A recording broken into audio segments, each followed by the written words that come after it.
Bonjour, nous allons parler aujourd'hui du bonheur, si vous le souhaitez. Beaucoup de personnes me demandent qu'est-ce que le bonheur, puisque nous sommes a priori tous en quête du vivre mieux, peut-être d'une meilleure santé, en tout cas d'être heureux ou plus heureux, ou de maintenir un certain bonheur. Pour moi, quand on me demande qu'est-ce que le bonheur, bien, le bonheur c'est à la bonne heure, c'est-à-dire que c'est ici et maintenant. Alors que le plus souvent nous passons notre temps, quand on prend conscience de comment nous fonctionnons, quand on s'observe un petit peu, en général, le plus souvent, nous sommes pas trop ici et maintenant, nous sommes plutôt avant, derrière, au passé ou après, devant, c'est-à-dire au futur. Et donc, le plus souvent, on n'est pas trop au présent. Et on est plutôt dans nos projections mentales, dans notre réflexion, dans le fait de réfléchir, mais pas trop en relation avec nous-mêmes, et pas trop, et peut-être encore moins en relation avec l'extérieur, ou alors complètement en relation avec l'extérieur, quand on est arrêté par quelque chose qui se passe dans la rue, par quelque chose qui se passe dans la famille, par une belle voiture, une belle maison, par une situation non ordinaire, quelque chose qui se passe au travail, peu importe. Le plus souvent, on est soit identifié, connecté, intrigué par un contexte extérieur à nous-mêmes, l'environnement, le lieu dans lequel on est, et on n'est pas trop relié à soi à ce moment-là, ou alors l'inverse, on est relié à soi, et en général, le plus souvent, dans notre sphère mentale uniquement, c'est-à-dire pas trop avec le corps, et pour le coup, on n'est pas trop non plus relié avec l'extérieur. Voilà. Donc on est assez morcelé dans ces situations-là, alors que le but de l'ici et maintenant, en tout cas pour moi, c'est ma conception personnelle, mon expérience personnelle, et de plus en plus vers là où je vais, et chose que j'aimerais partager avec vous aujourd'hui. De plus en plus, d'être à la fois avec soi-même tout en étant avec l'extérieur. Voilà. Ou d'être avec l'extérieur en même temps que nous sommes avec nous-mêmes. Histoire de se relier au tout. Et le tout, c'est l'intérieur et l'extérieur. Et avec l'expérience, entre autres, de la nourriture consciente et de la nourriture pranique, dont voici le livre, dont vous retrouverez la couverture en fin de vidéo. L'expérience de la nourriture pranique permet de se rendre compte que intérieur-extérieur est une illusion, dans le sens où nous sommes composés tous de cette même substance de l'univers qui est le champ unifié quantique, qui est la substance vibratoire, qui est l'énergie de vie, avec l'illusion que nous en sommes coupés, c'est-à-dire que nous sommes coupés de ce que nous voyons alors que ce que nous voyons fait partie de nous, comme nous faisons partie de ce que nous voyons. Je prends l'exemple de l'arbre, je prends l'exemple de l'animal, de tout être humain autour de nous, entourage, environnement, professionnel. En réalité, rien ne nous différencie du tout puisque nous sommes issus du tout et le tout se compose de chacun d'entre nous. Voilà, donc comment être un peu plus heureux peut-être, comment être un peu plus dans le ici et maintenant pour apprécier les choses, dans l'ordinaire du quotidien qui devient extraordinaire quand on le ressent pleinement, quand on le goûte véritablement.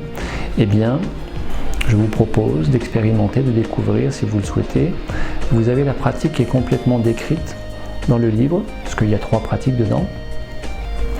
Cette pratique s'appelle la clé de sol. C'est simplement un petit rappel que je vous propose de découvrir, d'expérimenter et d'appliquer le plus souvent au quotidien, le plus souvent du matin au soir et du matin au soir, et même quand on dort, c'est-à-dire quand on a des micro-réveils ou quand on part dans le sommeil, eh bien autant le faire entre autres pratiques de cette manière-là, dès qu'on ouvre les yeux au réveil. L'histoire, c'est vraiment l'alignement, ici et maintenant, avec soi-même, mais en lien avec l'extérieur, puisque l'extérieur influence notre chimie intérieure, au niveau de notre physiologie corporelle, au niveau du mental, au niveau des émotions. Et puis, dans l'idée, dans l'esprit, dans la conception de la loi d'attraction, nous créons en permanence notre univers extérieur à partir de notre univers intérieur. Et on voit bien par là que véritablement l'enjeu c'est à la fois d'être à l'intérieur et à l'extérieur, d'être à la fois avec soi et avec le tout. Comment? Surtout pas ce que l'on fait depuis tout le temps, c'est-à-dire de réfléchir, parce qu'en fait on est soit coupé du corps, soit coupé de l'extérieur, et enfermé dans la sphère du mental qui pense, mais qui ne ressent pas forcément. Donc inversement, plutôt accentuer le ressentir plutôt que le penser. Penser c'est bien, ça, on analyse, on peut comprendre un minimum certaines choses, certains mécanismes, certains fonctionnements, mais on n'est pas dans la perception d'un tout, d'une globalité, alors que le ressentir permet aussi d'avoir des informations, mais beaucoup moins, voire plus du tout dans le mode de la réflexion qui analyse, décortique et qui perd des éléments de réponse possibles au passage, puisque l'analyse ne peut pas intégrer trop d'éléments à un moment donné, le mental a ses limites. Alors que la perception, le ressenti, il est plutôt global, il est plutôt holistique, et donc synthétique, et donc va intégrer tous les éléments. Et on va parler à ce moment-là de l'intuition. On va parler à ce moment-là d'une vision plutôt aiguë, perçante. Et c'est rigolo parce que en sanskrit, la vision perçante, ça s'appelle vipassana. Donc vipassana, je fais un petit aparté. Vipassana, c'est une technique de méditation qui permet de ressentir pleinement notre univers intérieur à partir des sensations qui émergent à la surface de la peau. Et à partir de là, peut-être d'être plus connecté à l'extérieur parce que plus aligné dans le ici et maintenant avec soi-même. Donc c'est une autre approche, une autre possibilité de pratiquer le ici et maintenant.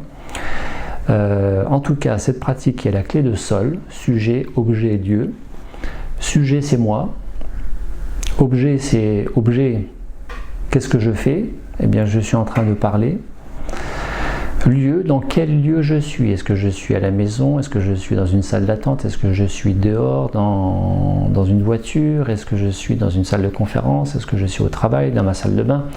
Voilà, sujet, objet et lieu. Et on va aller de l'extérieur vers l'intérieur, puisque les anciens de l'Antiquité disent « Connais-toi toi-même et tu connaîtras l'univers et les dieux ». Voilà, donc plutôt aller de l'extérieur vers l'intérieur. D'autres ont dit aussi qu'en vérité, nous avons tout à l'intérieur de nous. Voilà. D'autres disent encore que l'humain a à peu près tout exploré sur la planète, mais peut-être n'a pas tout découvert de ses propres mécanismes de fonctionnement, qui fait que peut-être la clé du bonheur serait plus à l'intérieur qu'à l'extérieur. Mais on ne peut pas pour autant se couper de l'extérieur, puisqu'on vit dans le ici et maintenant, on a des projections pour demain, on a des pensées plus ou moins nostalgiques par rapport au passé, mais véritablement, et les neurosciences et les sciences tout court, les sciences de la santé, la psychologie de la santé, la psychologie quantique, nous amènent à constater de plus en plus que la santé au sens large, c'est vraiment lié à un état de ici et maintenant. Voilà, donc je vous propose d'expérimenter si vous le souhaitez. Après, ce n'est qu'une expérimentation, ce n'est qu'une méthode, une petite pratique en termes de rappel de soi au quotidien et dans le ici et maintenant. Je vous propose d'expérimenter la clé de sol, mais ce n'est qu'une, je vais vous faire une petite démonstration, mais ce n'est qu'une démonstration. Et bien entendu, ça ne marche que si on l'utilise. Ça ne fonctionne que si on l'utilise. Alors pas ponctuellement, pas de temps en temps, ça ou d'autres choses, peu importe, mais engagez-vous. L'engagement, c'est un thème que je traiterai aussi en vidéo prochaine, parmi d'autres, mais engagez-vous et pratiquez. Pratiquez et voyez les résultats au fur et à mesure. Si ça vous plaît, continuez. Si ça ne vous plaît pas, changez et faites autre chose, mais engagez-vous dans l'action et pas simplement dans la découverte de vidéos, la lecture de quelques livres, le fait d'assister à quelques conférences. Voilà, engagez-vous, vivez les choses. Voilà, clé de sol. Je vous propose cette petite démonstration. Voilà, dans quel lieu je suis ici et maintenant. Voilà, je prends le temps d'observer et non pas de réfléchir ou d'analyser avec mon mental mon entourage, mon environnement, le décor, les objets, les couleurs, les formes, les volumes. Simplement, je prends note, je constate et déjà, je m'imprègne de cet environnement. Je suis ici et maintenant. Qu'est-ce que je fais dans cet endroit? Eh bien, je suis en train d'enregistrer cette vidéo et de vous la proposer. Je suis en train de vous expliquer. Je suis assis sur cette chaise, sur ce fauteuil. Voilà. Le lieu, l'objet, le sujet, eh bien le sujet c'est moi. Mais ce n'est pas que moi en termes de cerveau qui pense et d'une tête qui parle. C'est aussi un corps qui ressent. Donc, c'est une pratique que l'on peut faire assis, debout, allongé. Dans un premier temps, le plus possible peut-être pratiquer les yeux fermés. Quand c'est possible, socialement parlant, ne pas se mettre en danger, bien évidemment. Voilà, et je vais aller à la rencontre de moi-même. À la rencontre de moi-même. J'accueille simplement. J'accueille un certain calme. Je ne cherche rien à provoquer. Je ne cherche à éviter quoi que ce soit. Je ne cherche rien à retenir, à modifier, transformer. Simplement, j'accueille tel quel ce qui se manifeste en moi, dans mon univers intérieur, à savoir au niveau du corps physique, en termes de sensations. Sensations. Voilà. Est-ce qu'il y a des tensions quelque part? Je prends note simplement et je peux faire un balayage de la tête aux pieds, des pieds à la tête. Est-ce qu'il y a des sensations type douleur, contracture, raideur, légèreté, lourdeur, densité, expansion, rétraction, chaleur, fraîcheur, picotement, fourmillement. Et je suis complètement neutre et objectif avec ce que je peux constater de la tête aux pieds. Je suis simplement en rappel de moi-même ici et maintenant et je me rencontre tel, je vais à la rencontre de mon corps tel qu'il s'exprime à cet instant présent. Et puis je vais interroger, sans chercher, simplement demander à mon corps s'il y a des émotions qui se vivent à ce moment précis. Je rappelle les 4 émotions fondamentales. 4 émotions fondamentales, après on peut les décliner en un nombre quasi incalculable. La joie, la colère, la peur, la tristesse. Bien évidemment, s'il y a une émotion, il va y avoir une sensation, au moins une sensation corrélée ou plusieurs sensations corrélées. Si je suis dans la peur, je peux ressentir de la peur dans le ventre, dans les cuisses, par exemple, au niveau du cœur, qui va se mettre à s'accélérer. Si je ressens de la colère, de la contrariété, je peux avoir un durcissement des mâchoires, je peux avoir un durcissement, une contraction des trapèzes, du dos, une fermeture des poings, une crispation des orteils, pourquoi pas? Tout est possible. Je laisse les choses s'exprimer. Et puis en troisième paramètre de lecture de comment mon corps vit à l'instant présent, je vais interroger, même si je ne sais pas trop ce que ça veut dire, je vais interroger la circulation énergétique, puisque nous sommes avant tout vibratoires. Nous sommes vibratoires avant d'être biologiques, avant d'être physiques. La physique quantique nous dit que nous sommes à 99% composés de champs vibratoires, lui-même composé de vide, le vide quantique. J'interroge, j'accompagne mon corps de la tête aux pieds, des pieds à la tête, par exemple sur un axe vertical, haut, bas, bas, haut, la circulation énergétique. Alors je peux constater qu'il y a peut-être des zones de ralentissement, des zones qui sont freinées, des zones qui sont arrêtées. Peut-être y a-t-il une zone de densification, une zone sombre, une zone claire, qui indiquerait que ça circule mieux, peu importe. Je ne cherche pas à comprendre, à analyser d'où ça vient, pourquoi, je constate simplement. C'est déjà pratiquer et le lâcher-prise de toute volonté mentale, mais aussi accepter qui je suis et ce que je suis. Spontanément, je prends une petite respiration. Je laisse le corps se vivre. Voilà. Et je me rappelle que je suis dans cette pièce, dans cette salle, que je suis assis dans ce fauteuil, que je suis là, ici et maintenant. Qu'il y a des sensations dans mon corps, qu'il y a des émotions.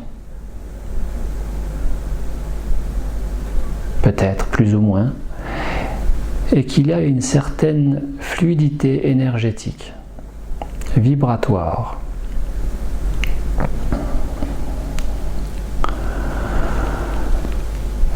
Voilà, et tranquillement je pourrais ouvrir les yeux. Voilà, ça m'a pris un certain temps pour vous montrer. Plus je le fais, plus c'est rapide.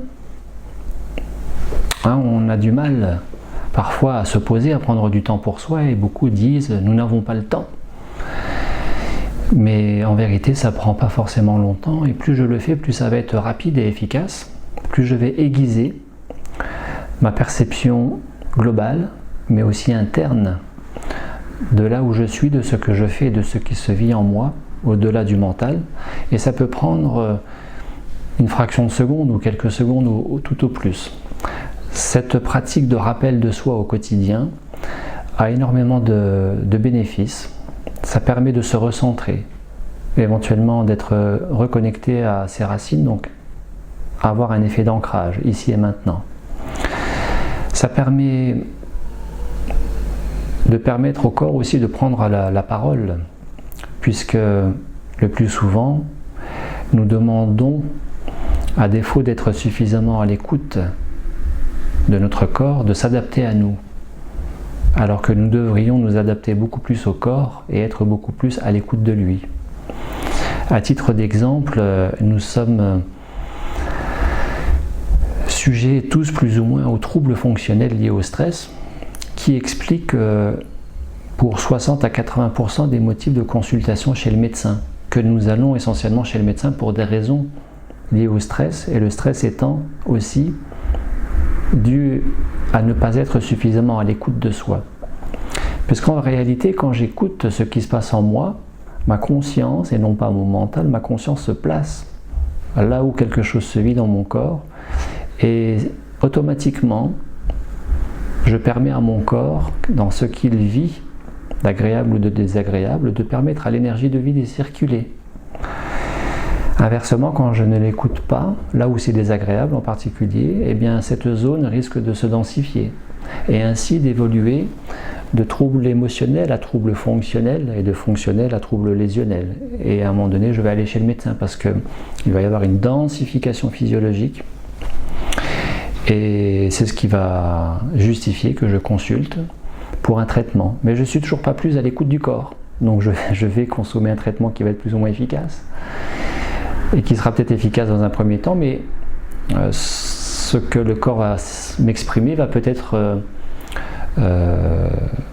se revoir ultérieurement, c'est-à-dire se déplacer et s'exprimer de nouveau, pour m'inviter à écouter un peu plus, davantage, le corps et ce qu'il a à me dire. Voilà. Je vous souhaite une très bonne pratique. Vous retrouverez en pratique numéro 1, la clé de sol, sujet, objet, lieu dans mon livre, qui est tout à fait disponible. Et puis dans une prochaine vidéo, je vous parlerai de la pratique numéro 2, suspense. Voilà, à très bientôt, au revoir.